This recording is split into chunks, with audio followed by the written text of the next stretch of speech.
اے لطیفہ عرض کیا ہے کہ غوث پاک کا نام کوئی بے وضو لیتا تھا تو وہ مر جاتا تھا.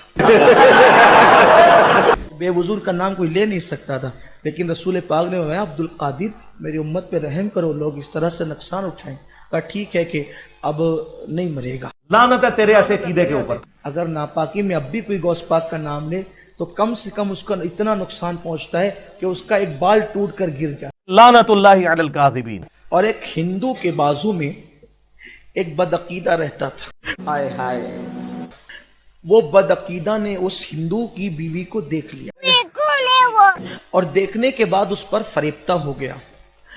وہ دماغ لگانے لگا کہ کسی بھی طرح سے اس ہندو کی بیوی کے ساتھ میں نے اپنی نفسانی خواہش کو پوری کرنا.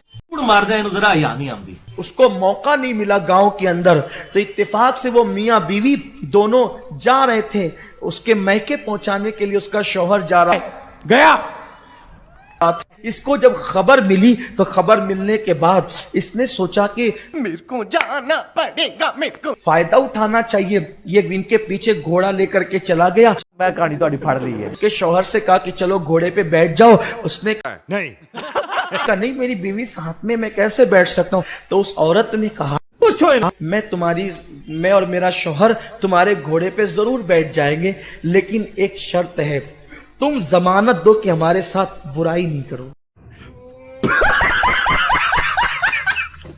اس نے کہا کس کی ضمانت دوں، یہاں تو کوئی ہے نہیں. تو یہ مذہب کی مسلمان نہیں تھی، لیکن چونکہ اولیاء اللہ کی کرامت سن کر کے اس کے دل میں غوث پاک کی محبت پیدا ہو گئی تھی. میں کہانی تھوڑی پھڑ رہی ہے. اس نے کہا کہ یہاں جنگل میں کون ہے جو جس کی ضمانت دوں. کہ ایک کام کرو، وہ تمہارے جو بغداد والے بڑے پیر ہیں نا ان کی ضمانت دے دو، بس میں تمہاری سواری پر بیٹھ جاؤں. یہ تو کچھ اور ہی ہونے لگا. ٹھیک ہے تمہارے وہ جو بڑے پیر بغداد والے نا بڑے پیر صاحب، ہم جو وہ ان کی ضمانت دیتے ہیں، بیٹھ جاؤ تمہیں کچھ نہیں. اب جیسے دونوں میاں بیوی گھوڑے پر بیٹھے، اس نے نکالی تلوار اور تلوار نکال کر کے اس کے شوہر کو قتل کر دی. یہ سب کیا دیکھنا پڑ رہا ہے؟ اچھا ہے میں اندھا. جیسے شوہر کو قتل کیا اس کی لاش گرائی اور گھوڑا دوڑانے لگا. جب گھوڑا دوڑا رہا تھا تو وہ پیچھے مڑ مڑ کر دیکھتی تھی.